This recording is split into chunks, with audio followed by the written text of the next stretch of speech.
வணக்கம். இப்போ நாம பார்க்க போற விஷயம் கொஞ்சம் ஆழமானது. சாதாரண சிகிச்சைகளால தொட முடியாத காயங்களை குணப்படுத்துற ஒரு முறைய பத்தி தெரிஞ்சுக்க நீங்க தயாரா? யோசிச்சு பாருங்க. இது வெறும் உங்க எண்ணங்களை மாத்துறத பத்தினதில்ல.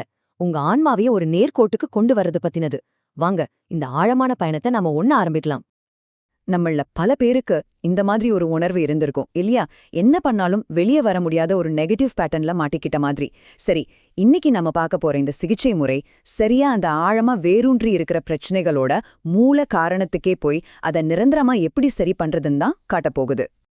இங்கதான் முக்கியமான வித்தியாசமே இருக்கு.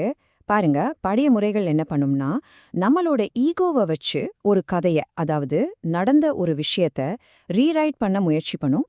ஆனா இந்த புது அணுகுமுறை அப்படி இல்ல. இது ஒரு தெய்வீக இருப்ப உள்ள கொண்டு வந்து உங்க ஆன்மாவோட பார்வையையே மாத்துது. இது வெறும் ஒரு அறிவுபூர்வமான மாற்றம் இல்ல. இது ஒரு ஆன்மீக மறுசீரமைப்பு.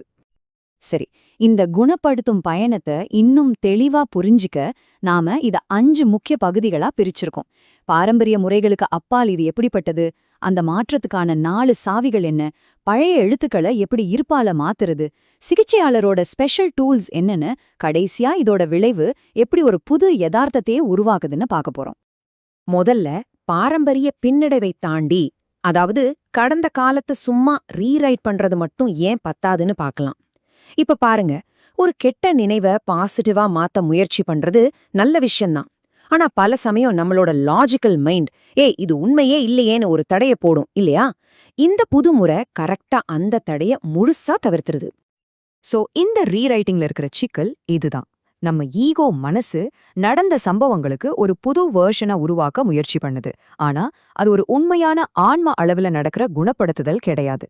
அதுக்கு பதிலா இந்த அணுகுமுறை அந்த ரீரைட் பண்ற ஸ்டெப்பையே முழுசா தவிர்த்துட்டு உண்மையான குணப்படுத்துதலுக்கான கதவை நேரடியா திறக்குது.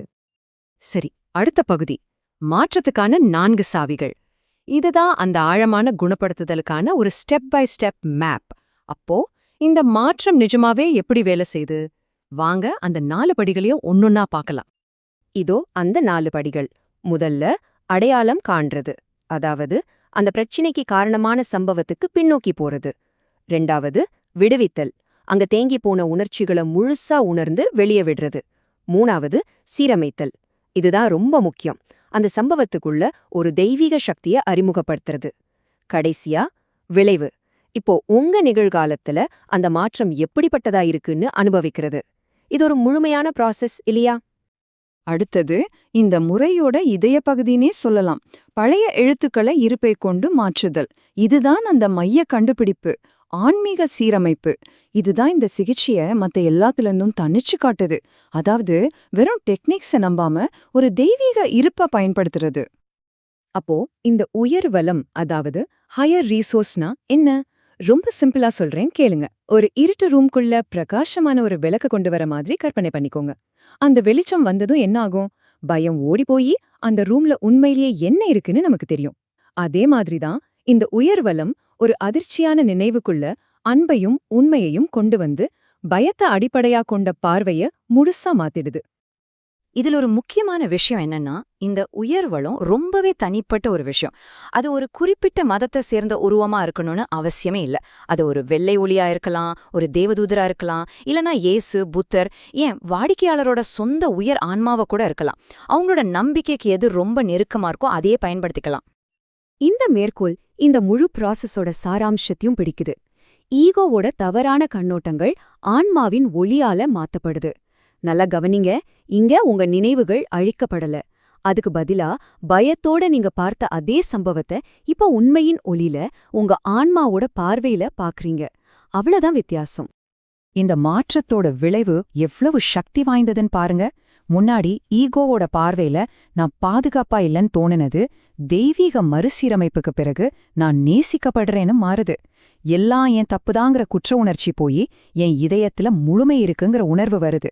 இது வெறும் பாசிட்டிவ் திங்கிங் இல்ல, இது உங்க அடிப்படை நம்பிக்கையே மாற்றி அமைக்கிற ஒரு ஆழமான மாற்றம். அடுத்ததா, சிகிச்சையாளரின் தனித்துவமான கருவிகள். இந்த ஆழமான குணப்படுத்துதல இன்னும் சுலபமாக்க சில ஸ்பெஷல் டெக்னிக்ஸ பயன்படுத்துறாங்க. இது இந்த ஹீலிங் ப்ராசஸ இன்னும் ஆழமான கட்டங்களுக்கு கொண்டு போகுது. அதுல ஒரு 3 முக்கியமான கருவிகளை பத்தி இப்ப பார்க்கலாம். முதல் கருவி உள்தள தொடர்பு, அதாவது இன்னர் பிளேன் கம்யூனிகேஷன். இது ரொம்பவே சக்தி வாய்ந்த ஒரு கருவி. ஒரு கஷ்டமான உறவுல இருக்கிற மத்த நபருக்கு அவர் அந்த செஷன்ல இல்லாட்டியும் கூட குணப்படுத்துதல கொண்டு சேர்க்கிற ஒரு ப்ராசஸ் இது. இதுல வாடிக்கையாளர் ஒரு சாட்சியா இருந்து ஆழமான மன்னிப்புக்கு வழிவகுக்கிறார். யோசிச்சு பாருங்க, இது எவ்ளோ பெரிய விஷயம்னு. 2வது கருவி தொலைநிலை வேலை, அதாவது ரிமோட் ஒர்க். இதுல வாடிக்கையாளர் நேர்ல இல்லாட்டியும் கூட ஒரு பதிலாள் மூலமா சிகிச்சையை நடத்த முடியும். இது குறிப்பா குழந்தைங்க இல்லனா ரொம்ப சிக்கலான குடும்ப சூழ்நிலையில இருக்கிறவங்களுக்கு ரொம்பவே உதவியா இருக்கும். தூரம் இங்க ஒரு தடையே கிடையாது. 3வதா ஆவி வெளியீடு. இது ரொம்ப முக்கியமான ஒரு கண்டறியும் கருவி. ஏன்னா சில சமயம் நாம அனுபவிக்கிற பிரச்சனைகள் நம்மளோடதா இல்லாம நம்ம கூட இணைஞ்சிருக்கிற வேற ஒரு சக்தியோடதா கூட இருக்கலாம். அதனால நாம வேலை செய்யறது வாடிக்கையாளரோட பிரச்சனை மேலதானான்னு உறுதிப்படுத்திக்க இந்த கருவி ரொம்ப அவசியம். இது தெளிவான குணப்படுத்துதலுக்கு வழிவகுக்குது. சரி, இப்போ கடைசி பகுதிக்கு வந்தாச்சு. விளைவு ஒரு புதிய யதார்த்தம், அதாவது இந்த சிகிச்சை செஷனுக்கு அப்புறமும் நீடிச்சு நிக்கிற மாற்றம். அப்போ இந்த சக்தி வாய்ந்த ப்ராசஸ்க்கு பிறகு ஒருத்தருக்கு என்ன நடக்கும்?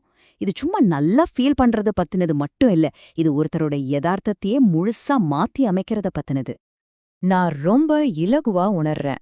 இதுதான் இந்த சிகிச்சைக்கு பிறகு வாடிக்கையாளர்கள் திரும்ப திரும்ப சொல்ற ஒரு விஷயம். இது ஒரு உருவகம் கிடையாதுங்க. நிஜமாவே பல வருஷமா அவங்க சுமந்துட்டு வந்த அந்த உணர்ச்சி பாரம் இறக்கி வைக்கப்பட்ட மாதிரி அவங்க சுதந்திரமா உணர்றாங்க. இந்த மாற்றத்தை இன்னும் தெளிவா புரிஞ்சுக்க இது ஒரு உதாரணம். முன்னாடி ஒரு வாடிக்கையாளர் எல்லா உறவுகளையும் நிராகரிப்பாலே பார்த்தாரு. பயம் அவரோட வாழ்க்கையோட ஒரு அங்கமா இருந்துச்சு. ஆனா சிகிச்சைக்கு பிறகு அதே வாடிக்கையாளர் அவரோட இதயம் ரொம்ப உற்சாகமாவும் அன்பாவும் இருக்கிறத உணர்றாரு. அந்த நிராகரிப்பு பயம் சுத்தமா போடுச்சு. இதுல ரொம்ப முக்கியமான விஷயம் என்னன்னா, இந்த மாற்றம் நிரந்தரமானது. வாடிக்கையாளரோட பழைய உலகம் இனிமேல் இல்ல. அவங்களோட பழைய எதிர்வினை பேட்டர்ன்ஸ் எல்லாம் போயிடுச்சு. இந்த மாற்றத்தை மெயின்டைன் பண்ண எந்த ஒரு முயற்சியோ ஆஃபர்மேஷனோ தேவைப்படாது. ஏன்னா இந்த குணப்படுத்துதல் முழுமையானது. நாம அறிகுறிகளை சரி பண்ணல, மூல காரணத்தையே மாத்திருக்கோம். அப்போ கடைசியா இந்த ஒரு கேள்வியோட உங்களை விட்டுட்டு போறேன். குணப்படுத்துதல்ங்கிறது கடந்த காலத்தை அழிக்கிறதில்ல, ஆனா அதை ஒளிர செய்யறதுன்னா என்ன அர்த்தம்? ஒருவேளை நம்மளோட 2 பக்கங்களை தவிர்க்கிறதுக்கு பதிலா அதுக்குள்ள ஒளிய கொண்டு போய் அதையே நம்மளோட மிகப்பெரிய பலமா மாத்துறதுதான் உண்மையான குணப்படுத்துதலா இருக்குமோ?